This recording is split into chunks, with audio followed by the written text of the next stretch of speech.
पति ब्रह्मचारी।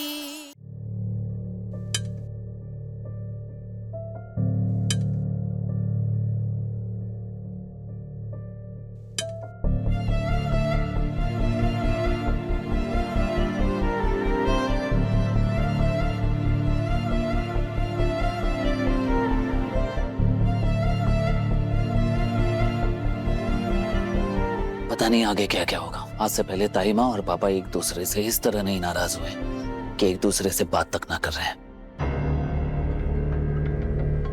खाई बनने की शुरुआत एक छोटी सी दरार से होती है और इस घर में भी वो दरार पड़ने लगी है। अरे शादी होते होते तो ये दरार बढ़ के दूरियों में बदल जाएगी। तुम टेंशन मत लो, इस शादी में मैं कोई भी गड़बड़ नहीं होने दूंगी। आप जब भी ऐसे अकड़ के बात करती हैं ना, मतलब कुछ ना कुछ तो आप करने वाले होते हैं। अब क्या सोच रही हैं आप क्या करने वाली हैं? पापा जी बिल्कुल सही कह रहे हैं। जब शादी सस्ते में हो सकती है, फिर महंगी चीजों पे फिजूल का खर्च क्यों करना?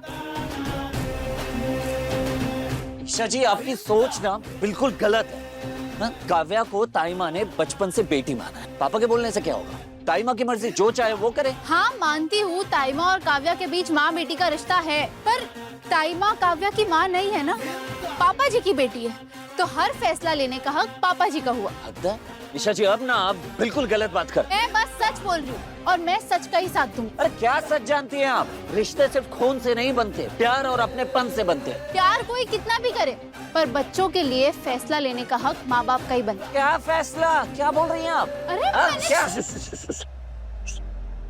एक मिनट रुको। आज तुम दोनों को आपस में कोई लड़ने का मुद्दा नहीं मिला जो हमारा मुद्दा लेके बैठ गए, लड़ने लग गए। हमारे मसले हल करने की जरूरत नहीं है। हम दोनों एक दूसरे को आपस में मान सम्मान इज्जत देना बहुत अच्छे से जानते हैं। हमारे बीच मतभेद हुआ है, मनभेद नहीं। आए हैं हमारे मसले हल करने के लिए। और कोई पहली बार शादी कर रहे हैं हम? तो पहले भी 2 बच्चों की शादी कर चुके हैं, पूरन और अदिति की। हाँ, समझे? बढ़िया है, हमारा झगड़ा निपटाएंगे। देवर जी, इन दोनों से कोई बाहर निकल जाए, मेरा तो सर दुखा दिया है। सुन लिया ना, तो जाओ।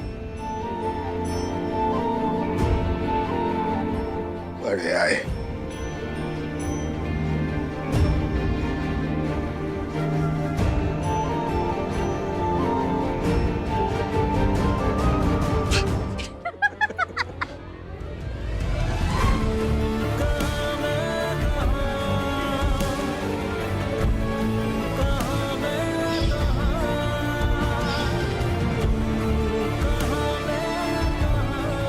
ईशा जी, मानना पड़ेगा आपको, बहुत दिमाग है।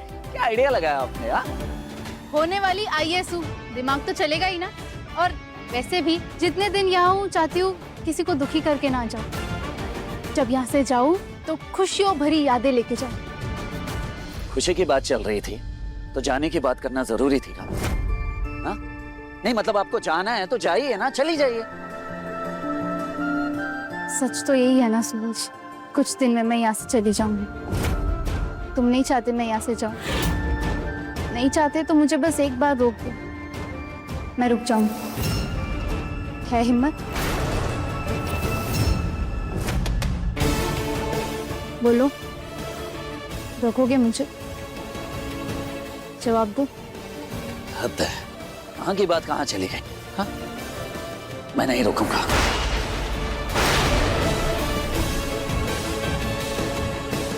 आपकी मर्जी, आपको जाना है तो जाइए, रुकना है तो रुक जाइए।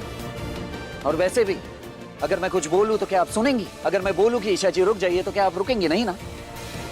इसलिए बोल के मैं अपनी बेइज्जती नहीं करवाना चाहता। सूरज भैया, आपने कहा था ना मेहमानों को नाश्ते में रतलामी सेव देंगे, बड़े बाजार से लाया हूँ, एक बार चेक कर लीजिए जरा, एक नंबर के हैं एकदम।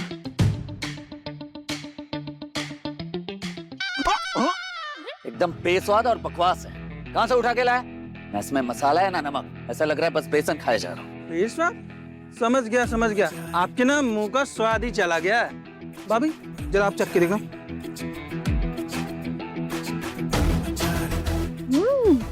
बहुत ही अच्छे सेव है ये तो, एकदम मसालेदार, एक नंबर।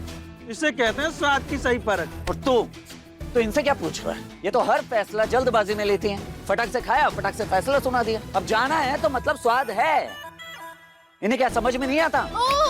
हेलो, कुछ दिन के पति ब्रह्मचारी जी, मैं ना तुमसे ज्यादा समझदार हूँ। अच्छा, वो कैसे? क्योंकि मेरे पास सही स्वाद भी है और सही दिमाग। जो कहना होता है ना साफ साफ उसे ही कहती हूँ, कहीं का गुस्सा कहीं नहीं निकालती, समझे? और मेरा अपना स्वैग है, वो भी सॉलिड वाला। अच्छा, स्वैग में तो आप मुझे पीछे नहीं छोड़ सकते। क्या है ना, इस सूरज कष्ट है। भाभी अच्छे से जानती हूँ तुम्हारे दिल में कुछ है और जुबान पे कुछ और। वक्त लगेगा लेकिन एक दिन दिल की बात जुबान पे जरूर आएगी।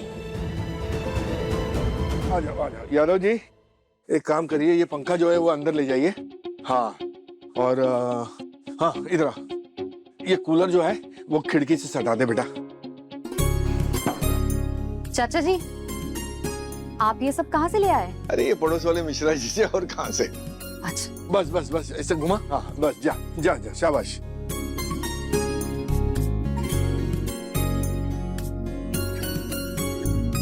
ये क्या करने लग गई तू? चाचा जी, पड़ोसियों के यहाँ से ना इतना कुछ आ रहा है, इसीलिए मैं नाम लिख रही हूँ ताकि याद रहे किसको क्या वापस करना है। अरे वाह, तू तो बड़ी होशियार है भाई। होशियार तो होंगे ना चाचा जी, आप ही ने तो मुझे पढ़ाया है। कोई सामान जगह पे नहीं रखता।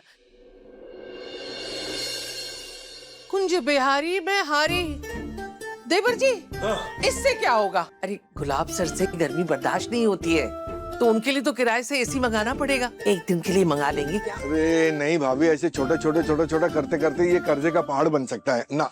और हम गुलाब सिंह जितने अमीर नहीं है, इसलिए हम शादी में उतना ही खर्चा करेंगे जितना हमसे हो सकता है। कुछ करना होगा, वरना ये दोनों फिर से बहस करने लगेंगे। अरे लेकिन मेरी बात तो सुनिए, शादी थोड़ी रोज रोज होती है। अरे चुका पर देंगे बात कर्जा आप बाद नहीं में। समझ रही है। जिंदगी पड़ी है। अरे मेरी बात तो सुनिए आप। कुछ तो पापा जी, एक सेकेंड हटिए। टाइम, एक सेकेंड। अदिति, हाँ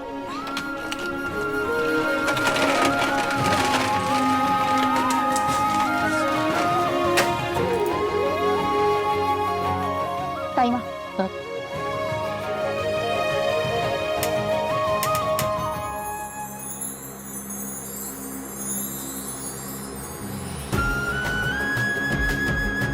लीजिए, बन गया एसी कूलर। ताइमा, मैं और भी बर्फ फ्रिज में रख दूंगी जमाने के लिए। इससे हमारा बजट भी नहीं हिलेगा और पापा जब यहाँ आएंगे तो उन्हें गर्मी का एहसास भी नहीं होगा।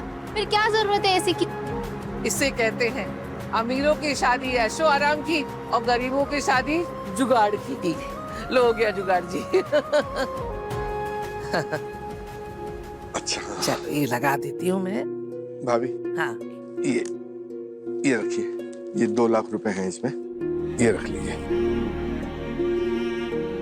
इससे ज्यादा की क्षमता नहीं है मेरी, और इच्छा भी यही है कि इसी में ही शादी निपट जाए तो बेहतर है। मेरे पास जितना था उतना मैंने आपके हवाले कर दिया। आगे आपकी इच्छा, क्योंकि हर बात पर मैं बहस तो करूंगा नहीं आपसे।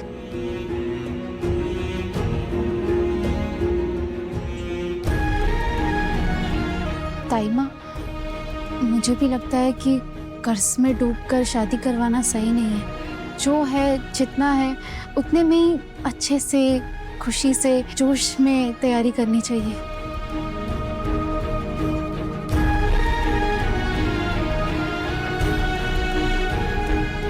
पति ब्रह्मचारी, शाम 7 बजे दंगल टीवी पर।